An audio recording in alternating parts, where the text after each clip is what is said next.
আজকে আমরা শুনবো মেরাজ সম্পর্কে। ইসরা ছিল মক্কা থেকে বাইতুল মাকদিস, শামে মসজিদে বাইতুল মুকাদ্দাস, সেই সফরকে বলে হলো ইসরা। আর বাইতুল মুকাদ্দাস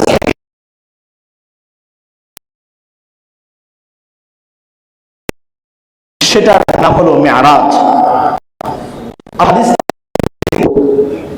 বুখারী শরীফের 3887 নম্বর হাদিস।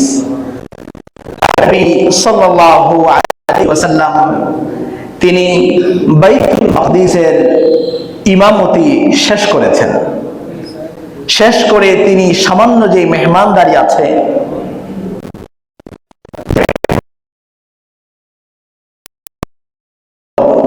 এখন তার ঊর্ধ্বগমনের পালা। তিনি উপরে করার জন্য যে বোরাক প্রস্তুত করা ছিল, যেই বোরাক এত দ্রুতগামী বাহন ছিল যে তার দৃষ্টির সীমানা যেখানে শেষ সেখানে গিয়ে তার এক একটি কদম গিয়ে ফেলে। আল্লাহর নবী বোরাকে আরোহণ করে বাইতুল মাকদিস যাওয়ার জন্য প্রস্তুতি নিলেন।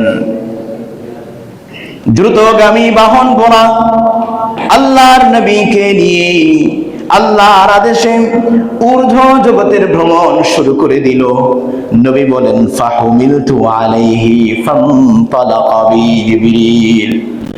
আমি বোরাকে ওঠার পর জিবরিল ছিল আমার সফর সঙ্গী। এই দীর্ঘ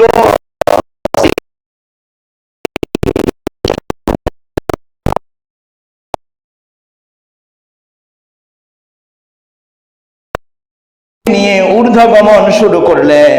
হাত্তা আতাস সামাআদ দুনিয়া, দুনিয়ার নিকটবর্তী যেই আসমান আছে, প্রথম আসমানের কাছে আমি যখন পৌঁছলাম, ফাস্তাফতাহা, আসমানের কাছে আসার পরে অনুমতি চাওয়া হলো। আসমানের দরজাগুলো বন্ধ ছিল। জিবরিল বলেন, জিবরিল অনুমতি চাইলেন আসমানের ফেরেশতাদেরকে দরজাগুলো খোলার জন্য। আসমানের ফেরেশতারা জিজ্ঞেস করলে, ফাকিলা মান হাদা, কে তুমি? দরজা খোলার জন্য বলছো, তুমি কে? কালা জিবরিল, আমি হলাম জিবরিল। আল্লাহর আদেশে আমি নিচে নেমেছিলাম, আবার এখন উপরে উঠতে চাই, দরজাটা খুলে দাও। ফেরেশতা বলল, তুমি তো একাই আসা যাওয়া করো, এই দরজা দিয়ে ওয়াকিলাম মাআক, তোমার সাথে তো আজকে একজন নতুন মেহমান দেখা যায়, তিনি কে? প্রশ্ন করার সাথে সাথে জিবরিল বললেন, কালা মুহাম্মদ, তিনি হলেন দু জাহানের বাদশা আসমান ও জমিন।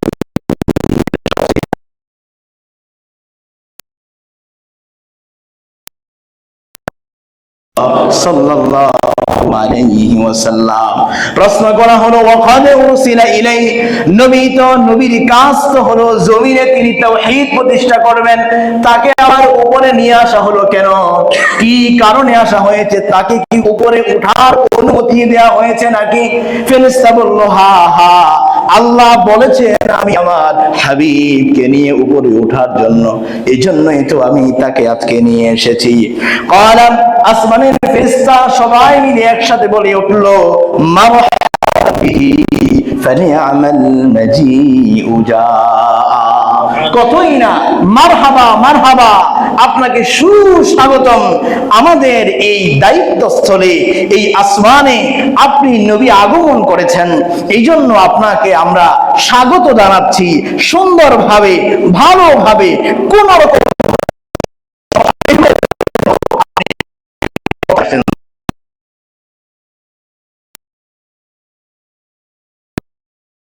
সাথে সাক্ষাৎ হলো। পিতা হযরতে আদম সফিউল্লাহ আলাইহিস সালাম, হযরতে আদমের সাথে নবীর সাক্ষাৎ হলো। নবী আদমকে তো আগে দেখেন নাই, চিনেন না। জিবরিল সাথে সাথে বললেন, ফালাম্মা খালাস্তু বি ফাইদা ফিহা আদম, আসমানে গিয়ে দেখেন একজন মানুষ, খুব সুন্দর আকৃতির, লম্বা আকৃতির। জিবরাইল বললেন, ইয়া রাসূলুল্লাহ, হাদা আবুকা আদম ফাসাল্লিম আলাইহি। নবী গো, এই হলেন আপনার পিতা, মানব জাতির পিতা হযরত আদম আলাইহিস সালাম। আপনার স্বাগত জানানোর জন্য এখানে তিনি আছেন। সাল্লিম আলাইহি, আদমকে সালাম দেন। সালাম আদম আলাইহিস সালাম সালামের জবাব নিলেন। জবাব নিয়ে একটি কথা বলেছেন। আদম বলেন, মারহাবান বিল সালিহ ওয়ান নবী সালিহ। সুস্বাগতম জানাচ্ছি আমার যোগ্য সন্তান, যোগ্য নবীকে। সুবহানাল্লাহ। হযরত আদম বললেন, সুস্বাগতম, মারহাবান বিক, মুবারকবাদ তোমার, তুমি আমার যোগ্য সন্তান এবং তুমি যোগ্য নবী। বলি সুবহানাল্লাহ। হযরত আদম আলাইহিস সালামের সাথে সাক্ষাৎ পর্ব শেষ হল, কিন্তু একটি রহস্য রাসূলের মনে দানা বেঁধেছে। রহস্যটা হলো, হযরত আদম আলাইহিস সালাতু ওয়াস সালাম তিনি যখন বসে আছেন, তার ডান পাশে কিছু ছোট ছোট আকৃতির কিছু মানুষ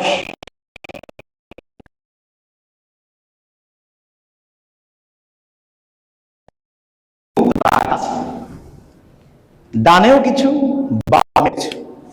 কিন্তু নবী দেখলেন যে হযরত আদম আলাইহিস সালাম যতক্ষণ হযরত আদম আলাইহিস সালামের সাথে কথা বলেছেন, আদম আলাইহিস সালাম ডান দিকে যখন তাকান তিনি হাসেন, মনে খুশি তার প্রকাশিত হয়। আর বাম দিকে যখন তিনি তাকান তখন তিনি মনটাকে ব্যথিত করে ফেলেন, মাঝে মাঝে কান্নাও করেন। এই দৃশ্যটা নবীজি বুঝতে পারলেন। মুলাকাত শেষে নবী হযরত জিবরিলকে এটা প্রশ্ন করেন। নবী হযরত জিবরিলকে জিজ্ঞাসা করলেন, মুসলিম শরীফের 163 নম্বর হাদিস, নবী বলেন, হে জিবরিল, এগুলো কি আমি দেখলাম? হযরত আদমের ডানে এতগুলো মানুষ, তাদের দিকে তাকালে নবী হাসেন, বাম দিকে কিছু মানুষ, তাদের দিকে তাকালে তিনি কাঁদেনের কারণ কি? হযরত জিবরিল বললেন, হাদা আদম ওয়া হাযিহিল আসওয়াদাতু আন ইয়ামিনিহি ওয়া আন শিমালিহি নাসামু বানি। ডান পাশে এবং বামে যে রূহগুলোকে দেখতে পাচ্ছেন, এই রূহগুলো হলো হযরত আদমের পৃথিবীতে কিয়ামত পর্যন্ত যতগুলো সন্তান হবে, মানুষ হবে, সব মানুষের রূহগুলো এখানে রাখা। ডানে রাখা হলো তার ভালো যারা, যারা নেককার, যারা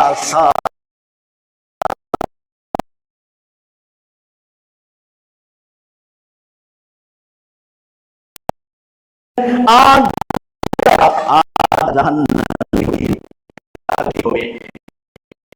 সত্যি হবে, ইসলামকে মিটিয়ে দিতে চাইবে, শাস্তি হলো জাহান্নাম।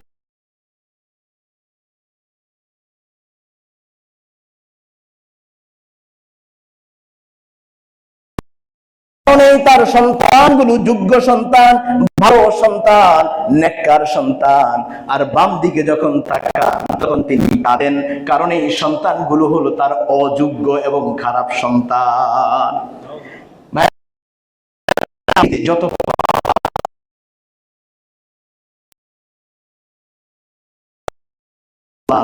অমঙ্গল চান না, সব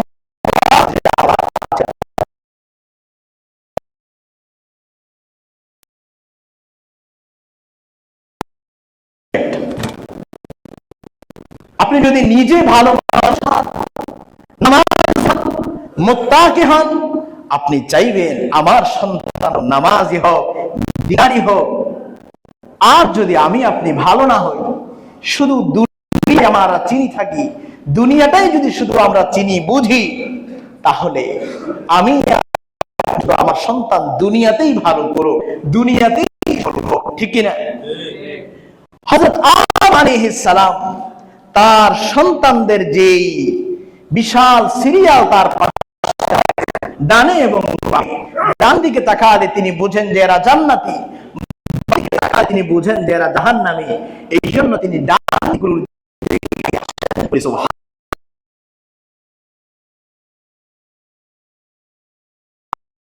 করার স্বাধীনতা আল্লাহ দিয়েছেন।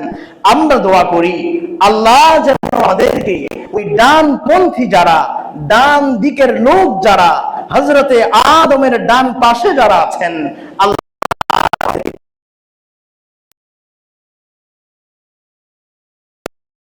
যেন আমাদেরকে তাদের অন্তর্ভুক্ত না করেন। সকলে বলি আমিন। হযরতে আদম শেষে নবী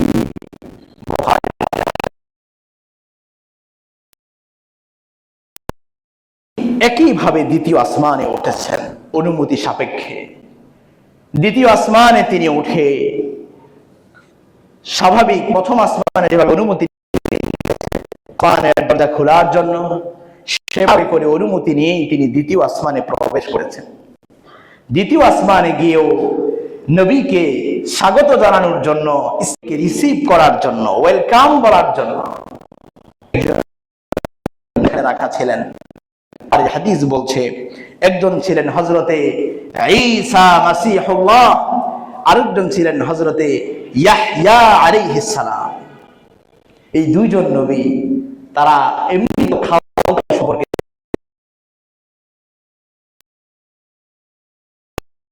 করলেন, বললেন মারহাবান বিন নবী বিল আখিস সালিহ ওয়ান নবিয়্যিস সালিহ। হযরত আদম আলাইহিস সালাম বলেছিলেন যোগ্য সন্তান, আর ঈসা এবং ইয়াহইয়া আলাইহিস সালাম নবীকে বলেছেন ভাই।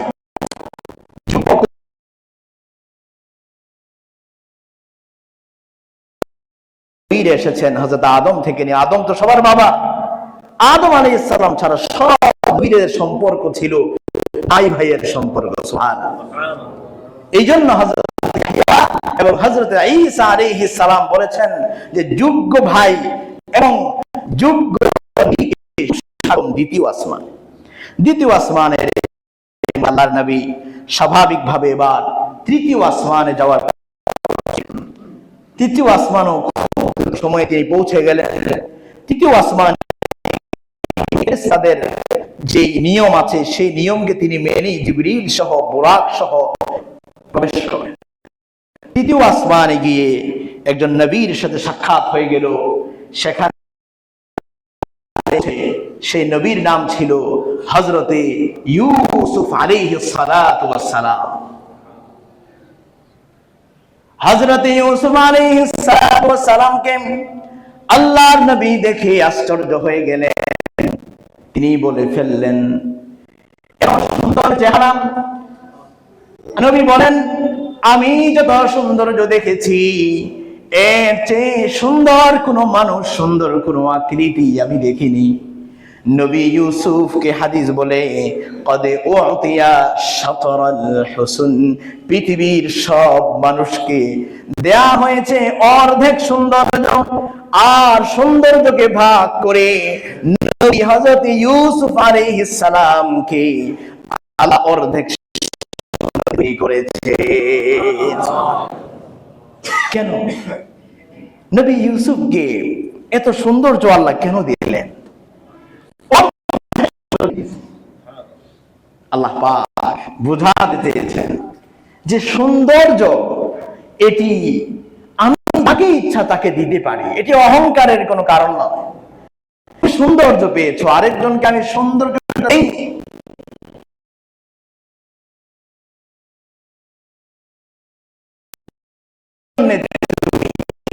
প্রশংসা করবে, এটা আল্লাহর মুখাপেক্ষী হবে। সৌন্দর্য গর্ব অহংকারের কোনো কারণ না। সৌন্দর্য পেয়ে আজকের যুবকেরা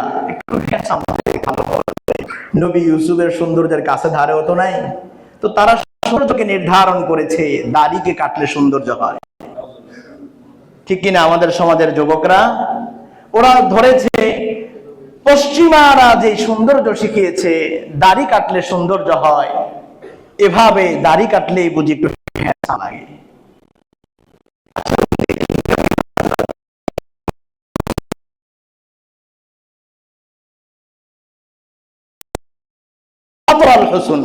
পৃথিবীর অর্ধেক সৌন্দর্য সব মানুষকে যদি, মানে এক কথায় সব মানুষের যে সৌন্দর্য সৌন্দর্যকে যদি এক পাল্লায় রাখা হয়, নবী হযরত ইউসুফ আলাইহিস সালাম তার মতো সবার চেয়ে সুন্দর ছিলেন। সুবহানাল্লাহ।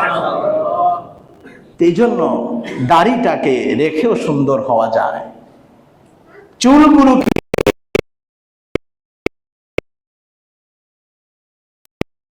কাটিং করে তুমি সৌন্দর্য অর্জনের কোনো দরকার নাই, তুমি নবীর সুন্নাহর ভিতরে সৌন্দর্য অর্জন করতে পারবে। আল্লাহ যুবকদের তৌফিক দিন, বলুন আমিন। এভাবে করে আল্লাহর নবী তৃতীয় আসমানের ভ্রমণ শেষ করে উপরের দিকে ঊর্ধ্বগমনে চতুর্থ আকাশে উঠলেন। চতুর্থ আকাশে গিয়েও স্বাভাবিক নিয়মে তিনি প্রবেশ করে সেখানে হযরত নবী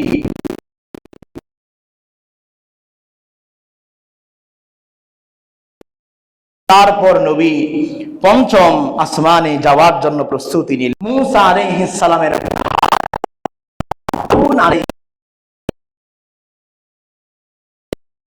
পরে নবী ষষ্ঠ আসমানে গেলেন। ষষ্ঠ আসমানে গিয়ে রাসূলুল্লাহ সাল্লাল্লাহু আলাইহি ওয়াসাল্লামের সাথে গেল। আল্লাহ কোরআনে কারীমে যার কথা বারবার সবচেয়ে বেশি উল্লেখ, তিনি হলেন হযরত মুসা আলাইহিস সালাতু ওয়াস সালাম। তার সাথে পর্ব তিনি শেষ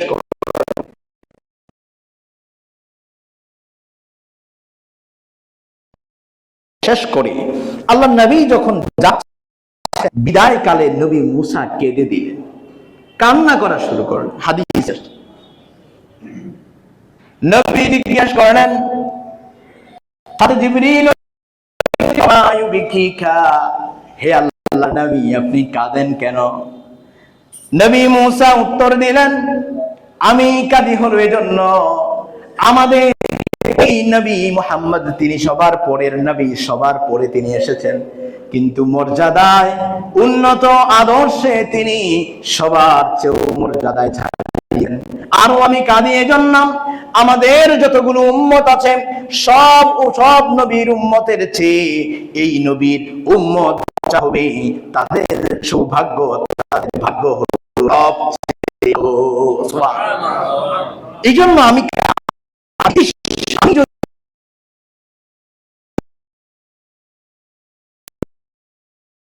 যদি শ্রেষ্ঠ নবী হতে পারতাম, কিন্তু এটা তো আর চাইলেই হওয়া যাবে না। আল্লাহ যাকে শ্রেষ্ঠ বানান, আল্লাহ যাকে ভালোবাসেন, আল্লাহ শ্রেষ্ঠ বানান, সেই হলো শ্রেষ্ঠত্বের মাপকাঠি।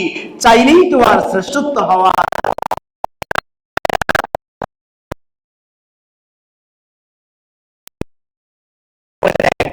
তিনি হলেন মুহাম্মদের রাসূলুল্লাহ আলাইহি কে তাহলে নবী মুহাম্মদ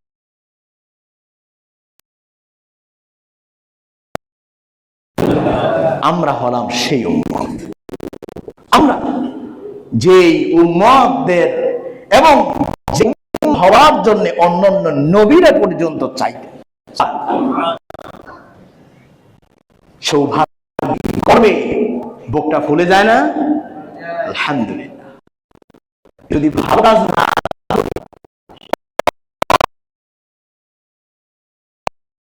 না বলে দিয়েছেন, সুম্মা রাদাদনাহু আসফালা সাফিলিন, ভালো কাজ করলে যেমন আমি সুন্দরভাবে সুন্দর শান্তির আবাসন জান্নাতের ব্যবস্থা করেছি, মন্দ কাজ যদি কেউ করে এর জন্য শাস্তিটাও আমি দিয়েছি। আল্লাহ আমাদের ভালো হওয়ার তৌফিক দিন, বলুন আমিন। এবার আল্লাহর নবী সপ্তম আসমানে গেলেন। সপ্তম আসমানে গিয়ে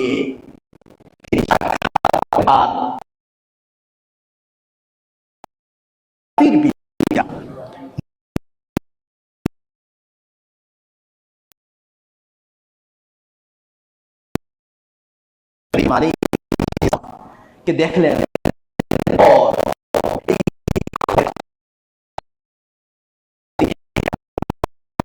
জিজ্ঞেস করলেন,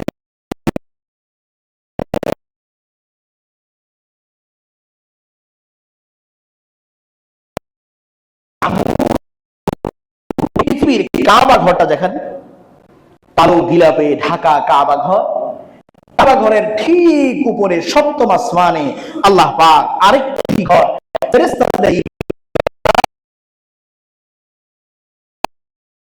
হলো কাবা, বাইতুল্লাহ, মসজিদে হারাম, এই কাবা। আর আসমানবাসী ফেরেশতাদের ইবাদতের জন্য একটি ঘর বানিয়ে রেখেছেন। এই ঘরের ঠিক সোজা উপরে সপ্তম আসমানে, সেটির নাম হলো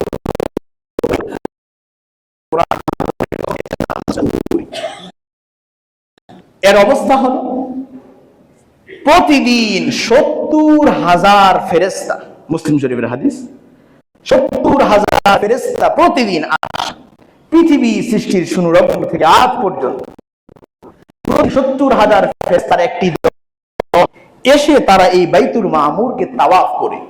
একবার মাত্র একজন ফেরেশতা মাত্র একবার তাওয়াফ করার সুযোগ পায়। ফেরেশতাদের সংখ্যা এত বেশি যে পৃথিবী সৃষ্টির শুরু লগ্ন থেকে নিয়ে কিয়ামত পর্যন্ত 70,000 ফেরেশতা দৈনিক শিফট করে করে তাওয়াফ করবে দৈনিক। আজকে যে 70,000 যাবে, আবার তার যাবে না, আরেক 70,000 যাবে। কিয়ামত পর্যন্ত ফেরেশতারা তাওয়াফ করবে, কিন্তু ফেরেশতাদের সংখ্যা এত যে দ্বিতীয়বার তাওয়াফের সুযোগ কোন ফেরেশতাই পাবে না। সুবহানাল্লাহ! আল্লাহর সৃষ্টি কত বিশাল! 70,000 ফেরেশতা প্রতিদিন এই ঘরকে তাওয়াফ করে। একবার যে তাওয়াফ করে, দ্বিতীয় তার সুযোগ আসবে না। আল্লাহু আকবার, সুবহানাল্লাহ! আল্লাহর বিশালত্ব, সৃষ্টির মাহাত্ম্য, সেই স্রষ্টার কাছেই আমরা মাথা ঠেকাই, সেই স্রষ্টার কাছেই আমরা, সেই স্রষ্টাই আমাদের প্রভু বলি আলহামদুলিল্লাহ। মোহতারাম হাজিরিন, সপ্তম আসমানের মুলাকাত শেষে আল্লাহর নবী আরো উপরে উঠলেন। কতটুকু উঠলেন? হাদিসে এসেছে রাসূলুল্লাহ সাল্লাল্লাহু আলাইহি ওয়াসাল্লাম এতটুকু উপরে উঠেছে যে ভাগ্য লেখে যে কলম দিয়ে, কলম, এই কলম দিয়ে পৃথিবীর সব মানুষের লাইলাতুল কদর লেখে, আপনারা জানেন। এই যে লেখার যে কলম, এই কলমের আওয়াজ রাসূলুল্লাহ সাল্লাল্লাহু আলাইহি ওয়াসাল্লাম নিজ কানে শুনতে পেয়েছেন। সুবহানাল্লাহ! হাদিসে এসে নবী বলেন, হাত্তা যাহারতুম, আমি পৌঁছে গেলাম মুস্তাওয়া সারিফিল আকলাম, এত উপরে আমি উঠেছি জিবরিল বোরাক সহ, যে আমি কলম লেখার আওয়াজটা পর্যন্ত শুনতে পেরেছি।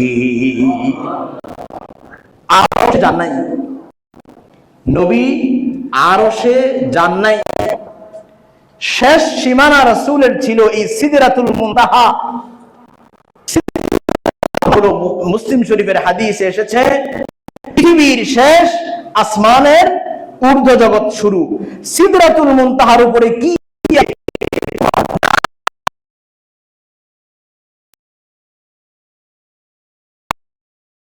সীমানা, সৃষ্টির সীমানা একমাত্র আল্লাহ, কেউ জানে। এখানে আমি করি আফসোস যে আমাদের নবী নাকি আল্লাহর জানেন, বলে যে শোনেন, নবীর পায়ের ধুলায় নাকি আরশ দামি হয়েছে। আফসোস, এটি কেমন বেয়াদবি কথা! আল্লাহর নবীর মর্যাদা, শান এবং মান, আল্লাহর পরেই তার মাকাম, এতে কোনো সন্দেহ নেই। কিন্তু আল্লাহর নবীকে সম্মান দিতে গিয়ে আল্লাহকে অপমান করে দিচ্ছেন, একটু খেয়ালও করছেন না। কোন হাদিসে নাই, কোথাও এগুলো বানাই বানাই বলছে আর আমরা বিশ্বাস করছি। প্রিয় ভাইরা আমার, সঠিকটা বোঝার চেষ্টা। আল্লাহর নবী সিদরাতুল মুনতাহার উপরে যাননি, জিবরাইলও যাননি। আরেকটা কথা আমরা শুনি যে জিবরাইল নাকি নবীকে একা ছেড়ে দিয়েছে। শুনেছেন আপনারা? উপরে গিয়ে জিবরাইল বলেছে যে আমি যদি উপরে যাই আমার পাখাগুলো পুড়ে যাবে, এই জন্য আপনি এবার একা যান। এরকম কথা শুনছেন? এগুলো শুধু শুধু শুনতে ভালো লাগে, একদমই মিথ্যা, বানোয়াট, কোনো দলিল নাই।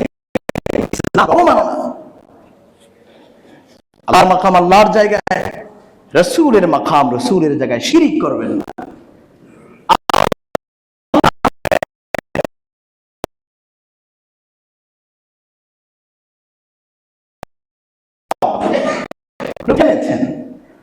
এখানে এবার আল্লাহ ওহী নাজিল করা শুরু করেছেন, বাস শেষ। এর উপরে আমি আপনাকে না, কাউকে আমি অ্যালাউ করবো না। সুবহানাল্লাহ বলবেন না? এটা সহি কথা, এটা হাদিসের কথা, এটা কোরআনের কথা।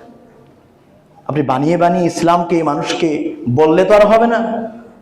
নবী আরশে যাননি, জিবরাইল নবী থেকে আলাদা হননি, ফুল সফরে, এমনকি এই মক্কায় আসা পর্যন্ত ফুল সফরে জিবরিল নবীর সাথে ছিল।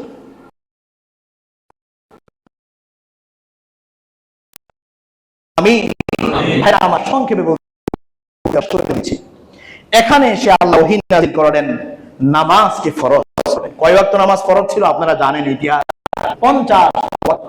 50 ওয়াক্ত থেকে নিয়ে 5 করে কমতে কমতে 9 ধাপে 45 ওয়াক্ত কমিয়ে আল্লাহ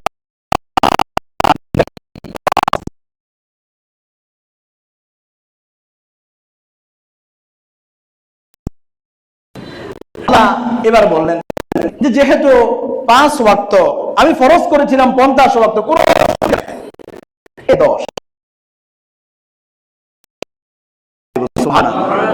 যে 5 ওয়াক্ত নামাজ পড়বে 50 ওয়াক্তের সওয়াব কিয়ামতের দিন দাঁড়াবে। সুবহানাল্লাহ। আপনার খুশি না মনে হয় নাকি ভাইরা আমার? এভাবে রাসূলুল্লাহ সাল্লাল্লাহু আলাইহি ওয়াসাল্লাম ঊর্ধ্ব জগতের ভ্রমণ শেষ করলেন। তারপরে রাসূলুল্লাহ সাল্লাল্লাহু আলাইহি ওয়াসাল্লাম এবার নিচে নামবেন। নিচে নামার পালা, উপরে ওঠা শেষ, সিদরাতুল মুনতাহা দেখেছেন, সেখানে গিয়ে তিনি এবার জান্নাত দেখেছেন। জান্নাতে গিয়ে হাউজে কাউসার দেখেছেন। জান্নাতে গিয়ে তিনি তার জন্য যেই মাকাম, যেই স্থাপনা রাখা। জাহান্নামে গিয়ে আল্লাহর নবী অনেক রকমের আযাব শাস্তি দেখেছেন। বিশেষ করে কিছু অপরাধীদের কথা আল্লাহর নবী বলেছেন। ওই সমস্ত আলেমদেরকে দেখেছেন, যে সমস্ত আলেমরা ভালো কথা বলে কিন্তু নিজের আমল করে না, মানে মিম্বরে দাঁড়িয়ে বড় বড় কথা বলে কিন্তু নিজের আমল করে না। ওই সমস্ত আলেমদেরকে নবী সর্বপ্রথম জাহান্নামে দেখেছেন। নিজেরা ভালো কোরআনের কথা বলে কিন্তু আসলে তার ব্যক্তি জীবনে, তার নিজের পরিবারে কোরআন নাই। এই ধরনের জালেম আলেম আছে না নাই? আল্লাহ নবী বলেন আমি দেখেছি তাদেরকে, তাদের ঠোঁটগুলোকে কেচি দিয়ে, আগুনের কেচি দিয়ে কাটা হচ্ছে বলে নাউজুবিল্লাহ। আল্লাহ আলেম না বানান। আল্লাহ আমাদেরকে হক্কানি রব্বানি সহি কথা বলার, হক কথা বলার, বাতিলের সামনে বুক উঁচু করে দাঁড়ানোর মতো ক্ষমতাবান আলেম বানান। সকলে বলে আমিন। দ্বিতীয় আল্লাহ নবী দেখেছেন গীবতকারীদের, যারা একজনের দোষ আরেকজনের কাছে বলে, গীবত বুঝে না, আমার দোষ আপনার কাছে, তার দোষ আমার কাছে, এরকম মনে হয় সমাজে মানুষ নাই? আছে। আল্লাহর নবী দেখেছেন এদের শাস্তি কি হবে। দেখেছেন যে এরা নিজেদের নখগুলো বড় বড়, হাদিস থেকে বলছি, তারা এভাবে করে তাদের চেহারা সবগুলো গোস্ত একবার ছিটতেছে, নাউজুবিল্লাহ, আবার বুকের একদম সবগুলো গোস্ত ছিঁড়ে ছিঁড়ে ফেলতেছে, আবার ছিটতেছে, আবার হচ্ছে, আবার ছিটতেছে, এরকম শাস্তি তাদেরকে দেয়া হচ্ছে বলে নাউজুবিল্লাহ। এই জন্য আমরা গীবত করব। গীবত কাকে বলে? অপরের উপস্থিতিতে অপরের দোষ বলা, এটাই হলো গীবত। গীবত নিয়ে ইনশাআল্লাহ আলোচনা করেছি, সামনে আবার করবো ইনশাআল্লাহ। তৃতীয়তে আল্লাহ নবী দেখেছেন সুদখোরদেরকে, যারা সুদ খায়। এরকম লোক মনে নাই? আছে, সুদ খায়। এবং সে যে সুদ খায়, তাকে যদি বলেন যে তুমি সুদ খাও কেন, তার গলা বড় হয়ে যাবে। সে বলবে আপনি আমাকে সুদখোর বলার কে? আছে না নাই? আল্লাহ কত বড় সুদ খায়, মানুষকে ঋণ দেয় না, ঋণ দেয় তো সুদের ভিত্তিতে ঋণ দেয়। এই অপরাধের শাস্তি হলো তাদের পেটগুলো দেখেছেন নবী অনেক বড়, পেটের ভিতরে সাপ রাখা, পেটের বাহির থেকে বিশাল বড় আজদাহা অজগর সাপ পেটের ভিতর থেকেই তাদেরকে ধ্বংসন করতেছে বলে নাউজুবিল্লাহ। ভাইরা আমার, রাসূলুল্লাহ সাল্লাল্লাহু আলাইহি ওয়াসাল্লামের আলোচনা শেষ করে দিচ্ছি। তিনি এবার সফর শেষ করে জান্নাত জাহান্নাম থেকে চলে এসেছেন। দুনিয়াতে তিনি এসেছেন, আল্লাহর নবীকে কিছু বিশেষ হাদিয়া দেয়া হয়েছে। এক নাম্বার, আমার সাথে বলেন সুবহানাল্লাহ ওয়ালহামদুলিল্লাহ লা ইলাহা ইল্লাল্লাহ ওয়াল্লাহু আকবার। কয়টি জিকির হলো? 4টি। নবী হযরত ইব্রাহিম আলাইহিস সালাম আমাদেরকে হাদিয়া পাঠিয়েছেন এই 4টি জিকির। নবী আপনি তো দুনিয়াতে চলে যাবেন, একটা উপহার নিয়ে যান। আমি আপনার উম্মতকে এই 4টি তাসবিহ পড়ার জন্য গুরুত্ব দিচ্ছি। বিশ্বাস করেন নবী এই 4টি তাসবিহ পড়লে এক একটা তাসবিতে জান্নাতে এক একটা গাছ বরাদ্দ হয়ে যাবে। সুবহানাল্লাহ। এই তাসবিহগুলো আমরা প্রতি সালাতের পরে 100 বার পড়ি তো পড়ি কি পড়ি না? নিয়মিত আমলটা জারি রাখেন। তারপরে আরেকটা আমল হলো সূরা বাকারার শেষ 3 আয়াত। সূরা বাকারা কয় আয়াত?